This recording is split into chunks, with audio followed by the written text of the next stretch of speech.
Next जो chemical property है, it is reaction of metal oxide with acids.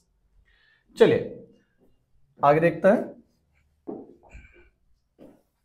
Metal oxides. चलिए एक और इंपॉर्टेंट बात है कि मेटल ऑक्साइड्स का जो नेचर है वो बेसिक नेचर के होते हैं। जहां यहां ये मेंशन भी है, metal oxides are basic in nature but react with acids to produce salt and water. So metal oxides का जो नेचर है वो बेसिक है, ये एसिड के साथ में रिएक्शन करके सॉल्ट और वाटर देते हैं। सो एग्जाम्पल के तौर पे जैसे यहां पर एक जनरल रिएक्शन भी लिखा हुआ है, metal oxide plus acid it gives salt plus water. Metal oxide लिया हुआ है कैल्शियम का, calcium oxide plus acid which is hydrochloric acid. यहां पर क्या मिल रहा है, कैल्शियम क्लोराइड सॉल्ट और साथ में वाटर। एक और एग्जांपल ले लेते हैं, suppose magnesium oxide plus twice of HCl to give magnesium chloride salt plus H2O liquid. यहां ये रिएक्शन हो रहा है। अब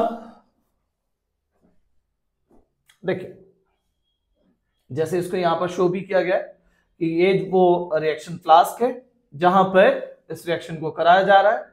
अब अगर इन केस कोई भी कॉपर ऑक्साइड जो है अनरिएक्टेड रह जाता है तो वो हम उसे फिल्टर भी कर सकते हैं। चलिए आगे बढ़ते हैं। Next is reaction of non metal oxide with basis. So non metal oxides इनका जो नेचर है वो एसिडिक है। नॉन मेटल ऑक्साइड जो है वो एसिडिक नेचर के होते हैं but react with bases to neutralise each other resulting respective salt and water. तो अभी जो हमने दो मीन जो करंटली देखी कि एक मेटल ऑक्साइड प्लस एसिड, ये क्या दे रहे हैं, सॉल्ट प्लस वाटर। और non metal oxide plus base क्या मिल रहा है, इससे भी सॉल्ट प्लस वाटर मिल रहा है। देखिए यहां से कंक्लूजन मिल जाएगा हमें, नॉन मेटल ऑक्साइड का जो नेचर है इट इज एसिडिक और मेटल ऑक्साइड का जो नेचर है वो है basic. Acidic plus base salt and water, basic plus acid again salt and water. तो ये एक न्यूट्रलाइजेशन रिएक्शन को शो कर रहा है जहां पर एसिड जब बेस के साथ मिलता है, एसिड जब बेस के साथ मिलता है तो क्या मिलता है, salt plus hydrogen, sorry salt plus water. तो वही चीज यहां हो रही है कि नॉन मेटल ऑक्साइड है अगर हमारे पास में बेस के साथ में रिएक्शन कर रहा है तो सॉल्ट एंड वाटर दे रहा है, और मेटल ऑक्साइड है वो एसिड के साथ में रिएक्शन कर रहा है तो सॉल्ट एंड वाटर मिल रहा है। चलिए आगे बढ़ाते हैं इसी को। देखिए यहां पर हमने बेस लिया NaOH कास्टिक सोडा और नॉन मेटल ऑक्साइड के तौर पर ले रहे हैं हम यहां CO2 कार्बन डाइऑक्साइड गैस। थोड़ा सा इसी को और एक्सप्लेन करता है, NaOH प्लस जो कि ये CO2 है गैस। अब ये CO2 गैस जैसे ही पानी में आएगी, जैसे ही इसको वाटर मिलेगा तो ये फॉर्म करती है एक एसिड जिसका नाम है H2CO3 कार्बोनिक एसिड। और कार्बोनिक एसिड के साथ में अब डबल डिस्प्लेसमेंट रिएक्शन होने वाला है तो NaOH में से OH तो हाइड्रोजन के साथ में कंबाइन करेगा और Na कंबाइन करेगा CO3 के साथ। तो इस तरह से जो है सॉल्ट मिलता है Na2CO3 और साथ में वाटर, ये वाटर मिला। एक और एग्जांपल देख लेते हैं। बेस है हमारे पास NaOH और अब लेते हैं नॉन मेटल ऑक्साइड के तौर पे suppose SO2 sulphur dioxide gas. Sulphur dioxide का जो एसिड बनाती है उसका नाम है H2SO3 sulphurous acid. Sulphurous acid again यहां पर NaOH में से Na जाएगा SO3 के साथ में और OH जाने वाला है H के साथ में। तो यहां पे बनने वाला है salt Na2SO3, sodium sulphide salt और वाटर, इसका नाम है सोडियम कार्बोनेट और इसका नाम है सोडियम सल्फाइड सॉल्ट। सो ये था नॉन मेटल ऑक्साइड का रिएक्शन विद बेस, जहां पर हमें क्या मिल रहा है, सॉल्ट प्लस वाटर। तो दो एग्जांपल्स हमने देखे, NaOH प्लस CO2 और दूसरा था NaOH प्लस SO2। तो यहां से सॉल्ट मिले सोडियम कार्बोनेट और sodium sulphide Na2SO3। I hope ये आपको क्लियर हो रहा होगा। नेक्स्ट से बैलेंस करते हैं, 2Na 2Na 2O, यहां पर हाइड्रोजन कितने हो रहा है, 2, और हाँ ठीक है, बैलेंस्ड है ना, इट इज बैलेंस्ड। ओके, आगे बढ़ते हैं।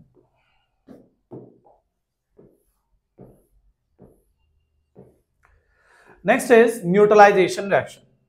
Neutralisation reaction as I said, वो रिएक्शन जहां पर एसिड और बेस आपस में कंबाइन करके एक दूसरे को न्यूट्रलाइज करते हैं, नलिफाई करते हैं, ठीक है, दोनों एक दूसरे का इफेक्ट जो है वो खत्म कर रहे हैं। So acid plus base gives salt and water, it's an example of neutralisation reaction.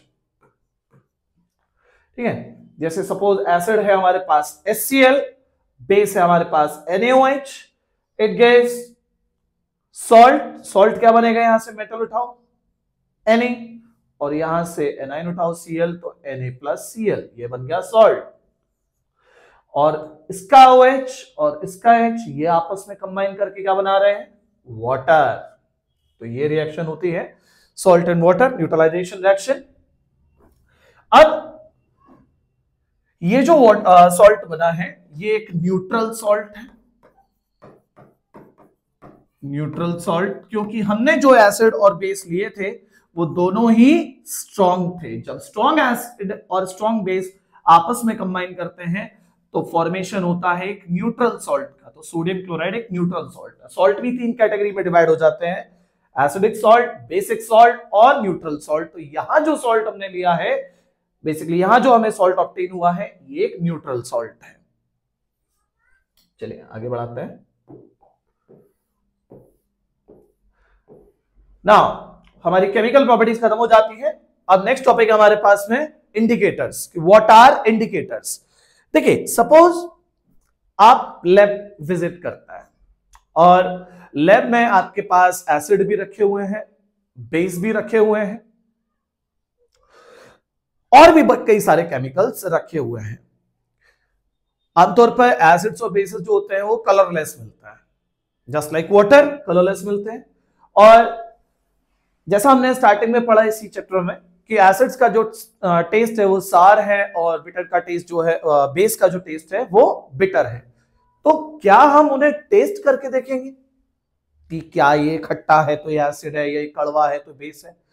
अगर हम ये गलती कर गए, वहां पर टेस्ट करने लगे, तो बेसिकली हमारा पूरा डाइजेस्टिव सिस्टम जो है वो जल सकता है, बहुत ज्यादा करोसिव होते हैं एसिड और बेस। तो कभी भी टेस्ट करने की गलती ना करें। अगर ऑर्गेनिक है, प्लांट से एनिमल से मिल रहा है, तो हम उसे टेस्ट कर सकते हैं। हम मिनरल एसिड्स को टेस्ट नहीं कर सकते हैं।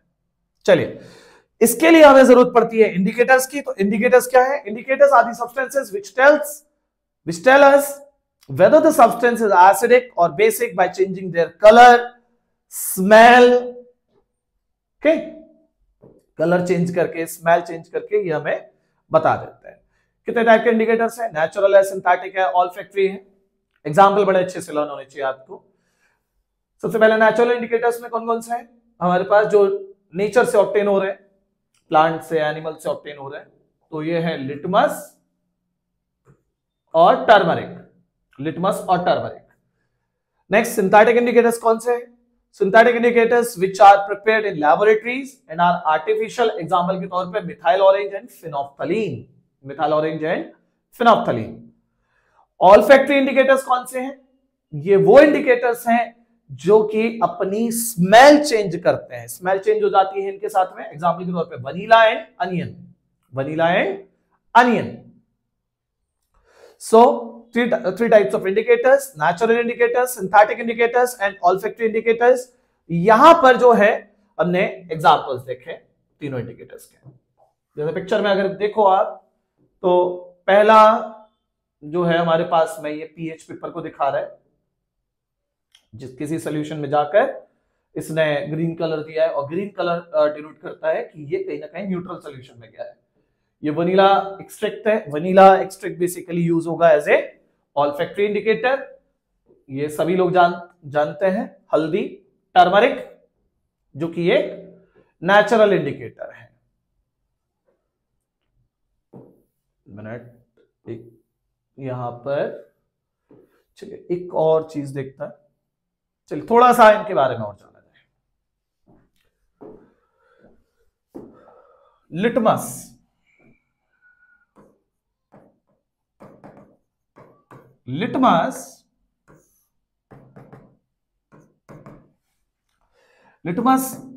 रेड है और ब्लू है। नेचुरली इनका कलर होता है पर्पल, बट जब इन्हें एसिड में डाला जाता है तो रेड लिटमस बन जाता है और बेस में ये ब्लू। तो अगर बात करें एसिड की, with acid remain red, with base turn blue। Red litmus जो है एसिड के साथ रेड नहीं रहेगा, लेकिन बेस के साथ में ये टर्न हो जाता है ब्लू। अब बात करें ब्लू लिटमस की, तो ब्लू लिटमस जो है विद एसिड, एसिड के साथ में हो जाता है red, but with base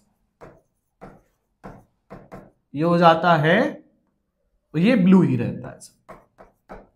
base के साथ में ब्लू, ब्लू लिटमस बेस के साथ में ब्लू ही रहेगा और एसिड के साथ में रेड होने वाला है ना। तो कह सकते हैं एसिड को रेड पसंद है और बेस को ब्लू पसंद है। ओके, चलिए आगे बढ़ते हैं।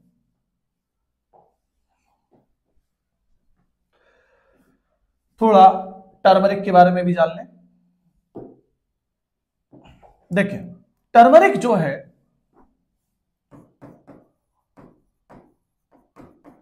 टर्मरिक नेचुरल कलर सभी जानते हैं इसका येलो। जैसे लिटमस का नेचुरल था पर्पल, ऐसी टर्मरिक का नेचुरल कलर है येलो। ये एसिड के साथ में तो येलो ही रहती है, लेकिन विद बेस ये टर्न हो जाती है रेडिश ब्राउन, रेडिश ब्राउन। सिर्फ a curry stain is there on our clothes, अगर कोई करी स्टेन लग जाता है हमारे कपड़ों पर और उस करी में अगर हल्दी पड़ी हुई है तो वो अपना स्टेन यानी येलो मार्क देगी।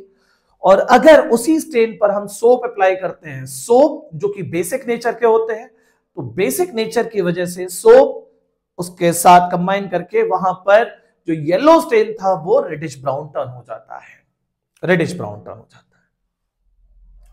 सो टर्मरिक के बारे में हमें ये जानना था। और अगर मैं बात करूं ऑल्फैक्टरी इंडिकेटर्स यानी वनीला और अनियन की, दे change their smell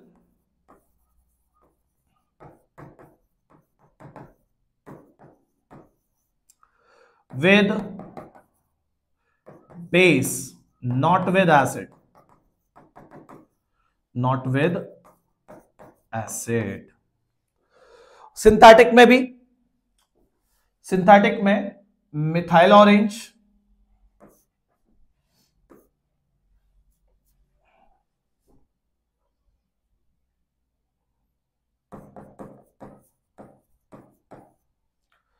methyl orange, ये क्या टर्न होता है उसे भी देखिए। ये एसिड के साथ में और बेस के साथ में,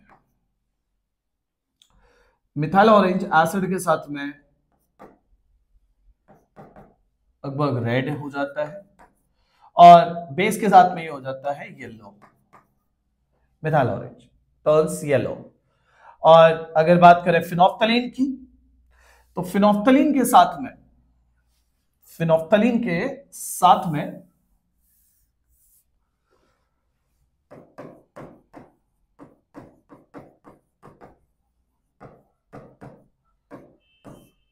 फिनोफ्थलीन का नेचुरल कलर है कलरलेस, इसका कोई कलर नहीं होता है, it's a colourless compound. So phenolphthalein with acid and base, acid के साथ में रिमेन कलरलेस,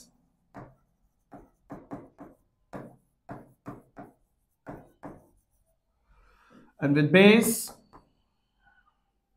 turns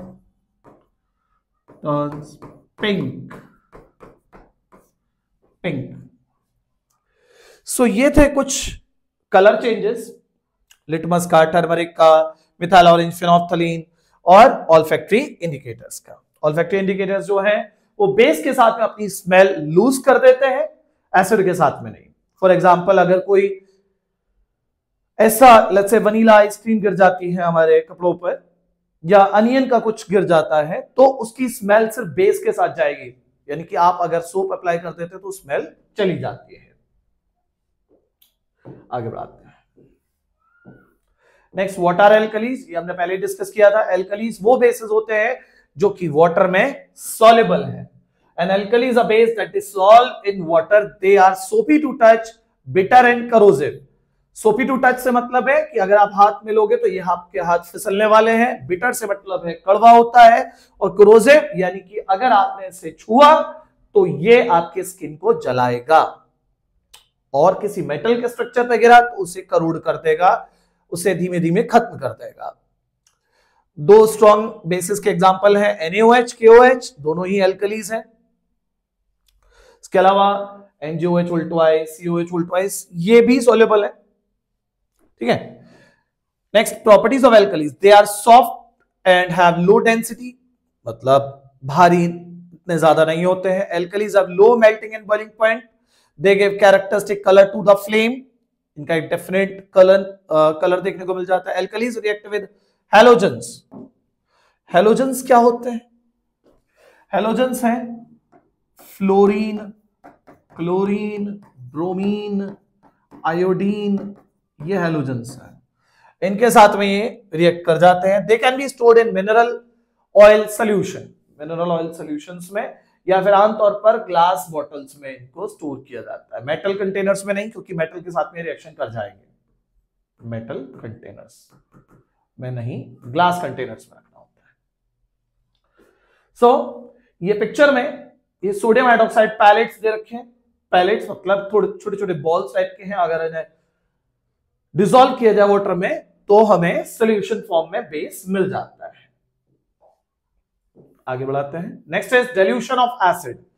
देखिए, एसिड या बेस, बिना पानी के एसिड और बेस है ही नहीं, क्योंकि कोई भी कंपाउंड एसिड जब बोला जा रहा है अकॉर्डिंग टू आर्हेनियस डेफिनेशन कि एसिड वो है जो पानी में जाकर H+ देगा, और बेस वो है जो पानी में जाकर OH- देगा। पानी का होना जरूरी है। कम पानी है तो उसे कंसंट्रेटेड एसिड बोला जा रहा है, और कंसंट्रेटेड एसिड या कंसंट्रेटेड बेस बोला जा रहा है। लेकिन अगर पानी का अमाउंट ज्यादा है तो उसे डाइल्यूट एसिड या डाइल्यूट बेस कहा जाता है। अब जो कंसंट्रेटेड एसिड्स होते हैं, वो कंसंट्रेटेड एसिड्स काफी ज्यादा करोसिव नेचर के होते हैं, काफी ज्यादा डेंजरस होते हैं। तो भाई लैब में, आमतौर पर लैबोरेटरीज में कंसंट्रेटेड एसिड्स को कम रखा जाता है, आमतौर पर डाइल्यूट एसिड्स या बेसिस को रखा जाता है। कोई गलती किसी से भी हो सकती है, कोई भी स्टूडेंट मजाक में ही किसी के ऊपर फेंक दे, मालूम पड़ा घर से अच्छा खासा आया था और घर पहुंचा तो बिल्कुल ही बदला हुआ, घर वाले नहीं पहचान रहे उसे। ठीक है, तो डाइल्यूट फॉर्म में रखा जाता है। अब एसिड को या बेस को डाइल्यूट कैसे किया जाता है, तो बहुत एक सिंपल सा मेथड है, बड़े सिंपल सा मेथड से हम उसे सीख लेते हैं। It is paw, PAW। Paw या PBW। पाव से मतलब है pour acid into water in drop wise manner with keep stirring।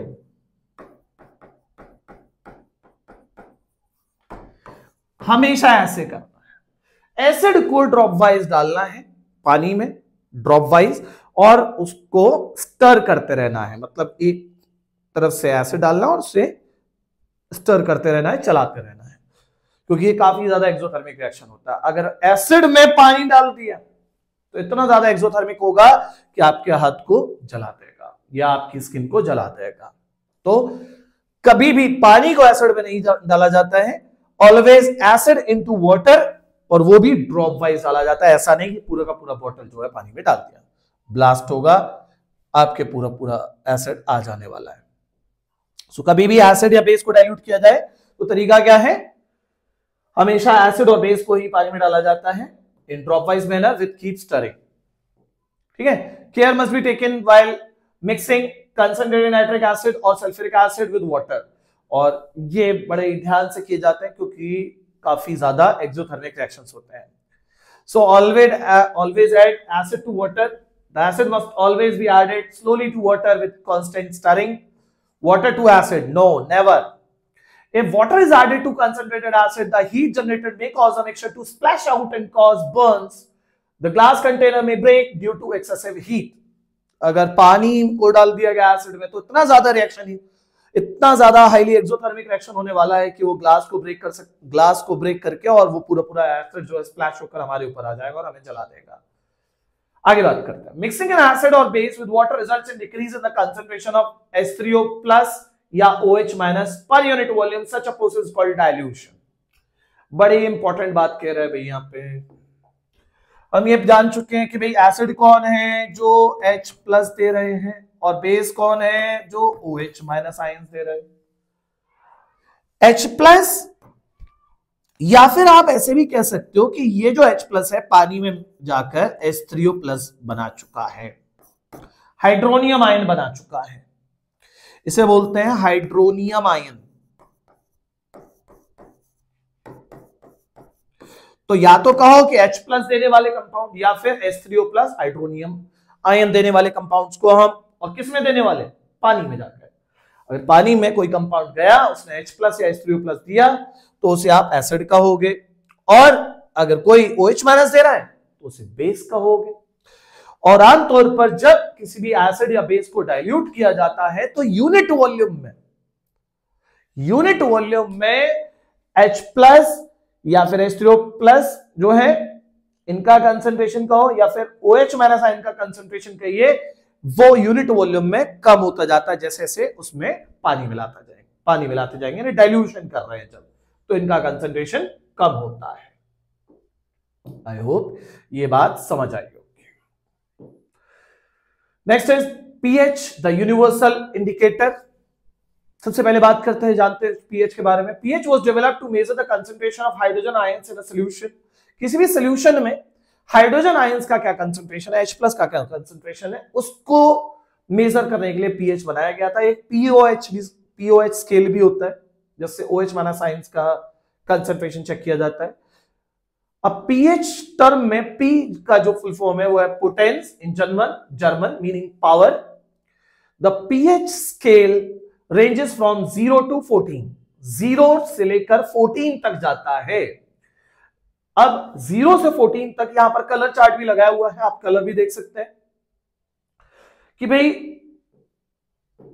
यहां पर अगर कलर चार्ट को देखो तो जो 7 pH है ये न्यूट्रल सॉल्यूशन के लिए है, लेस देन 7 है ये एसिड के लिए जा रहे हैं, मोर देन 7 है तो ये बेस की तरफ बढ़ रहा है। ठीक है, 7, if the pH of the solution is 7 then the solution is neutral. If the pH of the solution is less than 7 then it is acid, and if the pH of the solution is more than 7, it is base. Then it is base. So यहां पर जैसे mention भी है ये acidic solutions के लिए neutral के लिए 7 है, एसिडिक के लिए 7 से लेस है और बेसिक के लिए 7 से ज्यादा है। चलिए एक छोटा सा कंसेप्ट मैं आपको और बता दूं, इसी से रिलेटेड है।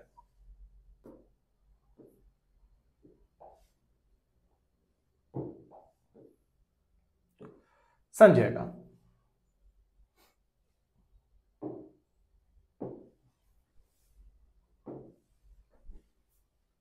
देखिए हमेशा याद रखिए कि जो पीएच है वो इनवर्सली प्रोपोर्शनल होता है H प्लस आयन कंसेंट्रेशन के। मतलब अगर सॉल्यूशन में H प्लस आयन ज्यादा है तो पीएच वैल्यू कम आएगी, और H प्लस आयन कम है तो पीएच वैल्यू ज्यादा आने वाली है। तो pH value is inversely proportional to H plus ion concentration. अब बात आती है H प्लस आयन कंसेंट्रेशन कैसे, इसको भी समझिए। सबसे पहले मैं वाटर की बात करता हूं। पानी जो कि एक पोलर सॉल्वेंट है, इसमें जितने H प्लस होते हैं उतने ही OH माइनस होते हैं। पानी के अंदर H प्लस आयन का कंसेंट्रेशन और OH माइनस आयन का कंसेंट्रेशन बराबर होता है। Equal concentration of hydrogen ion and hydroxide ions equal होते हैं। अब मैंने जैसे बोला था कि एसिड और बेस कब बोला जाएगा, जब उसे पानी में ऐड किया जाएगा। विदाउट वाटर वो है ना तो एसिड है ना बेस है। अगर आपने इसमें एसिड ऐड किया, सपोज HCl ऐड किया, HCl ऐड होगा तो HCl क्या रिलीज करेगा इसमें, H प्लस। तो पहले से ही यहां पर H प्लस OH माइनस थे पानी में, HCl को ऐड करने से और क्या रिलीज हो गए यहां पर, और H प्लस रिलीज हो गए। तो पानी है, पानी में आप HCl मिलाओगे तो HCl क्या बढ़ा देगा, ऑब्वियसली H प्लस बढ़ा देगा। तो HCl का अगर सॉल्यूशन है, पानी में घोल रखा है, तो उसमें ऐसा नहीं है कि उसमें OH माइनस नहीं, क्योंकि पानी था पहले, पानी में घोला गया है इसे, ठीक है। पानी में जब डाला जा रहा है तो पानी में H प्लस OH माइनस दोनों थे, लेकिन HCl ऐड करने से क्या हुआ कि और H प्लस आ गए, यानी कि HCl के अंदर H प्लस काफी ज्यादा हो गए, OH माइनस कम हो गए। HCl के अंदर H प्लस भी है, OH माइनस भी है, बट H प्लस काफी ज्यादा है। ऐसे ही अगर पानी में NaOH ऐड कर दिया जाता तो क्या होता, अगर H प्लस OH माइनस यानी कि वाटर है, इसमें क्या ऐड कर दिया जाता, NaOH ऐड कर दिया जाता। NaOH ऐड करने से क्या होता, NaOH ऐड करने से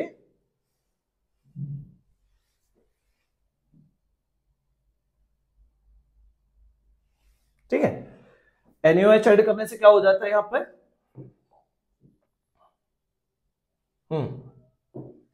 देखिए अगर इसमें NaOH ऐड करते तो NaOH रिलीज करता OH माइनस आयंस, तो यहां OH माइनस आयंस बढ़ जाते। तो इस सॉल्यूशन में जिसमें NaOH ऐड कर दिया, पानी में अगर NaOH ऐड कर दिया तो वहां पर OH माइनस ज्यादा है। तो NaOH के सॉल्यूशन में अगर आप देखोगे तो क्या ज्यादा हो गए हैं, H प्लस तो अभी भी है लेकिन ज्यादा है OH माइनस। तो कोई भी सॉल्यूशन देखोगे H प्लस OH माइनस बराबर होने वाले हैं दोनों में। सिर्फ एक सॉल्यूशन जो 7 है, 7 के अंदर H प्लस OH माइनस बराबर है, लेकिन अगर मैं बात करूं 7 से कम pH पे तो H प्लस क्या होते जा रहे हैं, बढ़ते जा रहे हैं, OH माइनस कम होते जा रहे हैं।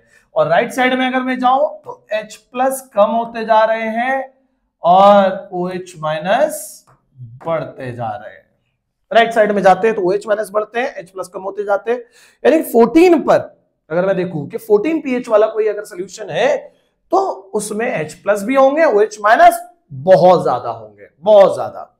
और ऐसे अगर मैं 0 pH पर अगर चेक करूं तो 0 pH पर H प्लस बहुत ज्यादा होने वाले हैं in comparison to OH minus, लेकिन 7 पर क्या होने वाला है, H प्लस OH माइनस का कंसंट्रेशन अमाउंट जो है वो सेम होने वाला है, इसलिए वो न्यूट्रल है। आई होप ये बात आप सभी को समझ आई होगी। आगे बढ़ाते हैं इसी को। देखिए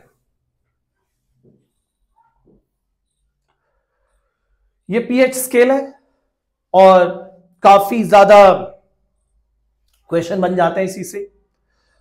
जैसे यहां पर कुछ सब्सटेंसेस लिए गए हैं और उनके पीएच वैल्यूज को शो किया गया है। जैसे 0 पीएच HCl, देख रहे होगे आप, खोपड़ी, डेंजरस, काफी ज्यादा डेंजरस है भी, है ना। स्टमक, जो हमारा गैस्ट्रिक ग्लैंड्स होती है इसमें, वो HCl रिलीज करती है, तो इसका पीएच लगभग 1 है। Lemon 2 pH, vinegar 3, wine 4 acidic होती है, कॉफी भी एसिडिक है, मिल्क एसिडिक है, लैक्टिक एसिड होता है मिल्क में, वाटर न्यूट्रल है, याद रखिए कॉफी एसिडिक है, ब्लड बेसिक हो गई, 7 से ज्यादा है, ठीक है, बेकिंग सोडा बेस है।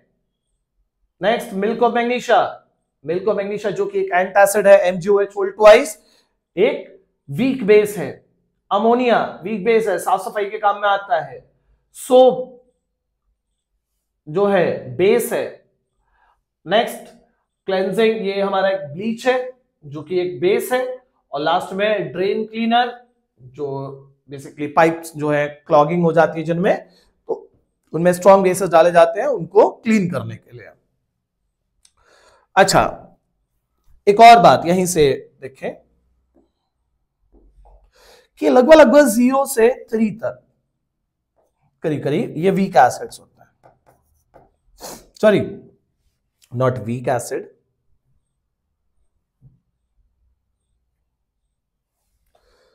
ये स्ट्रॉन्ग एसिड्स हैं। फिर यहां से लेकर लगभग 7 से पहले ये वीक एसिड्स करीब आ जाते हैं, ये न्यूट्रल है। 7 के बाद लगभग 10 तक वीक बेसिस है, और 10 के बाद यहां तक ये स्ट्रॉन्ग बेसिस है। ठीक है, आई होप ये टॉपिक भी आपको समझ आया होगा। अगर नहीं आया है तो उसे कमेंट में जरूर बताइए, उसका आंसर किया जाएगा।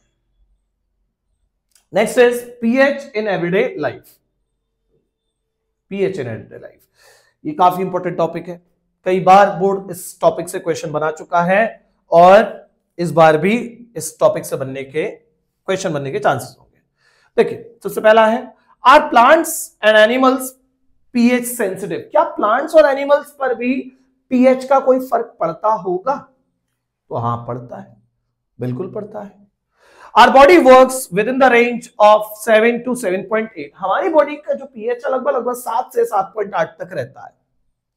ठीक है, living organism can survive only in a narrow range of pH change. मतलब लिविंग ऑर्गेनिज्म बहुत ज्यादा अगर पीएच बदला तो वो सर्वाइव नहीं कर पाएंगे, मर जाते हैं।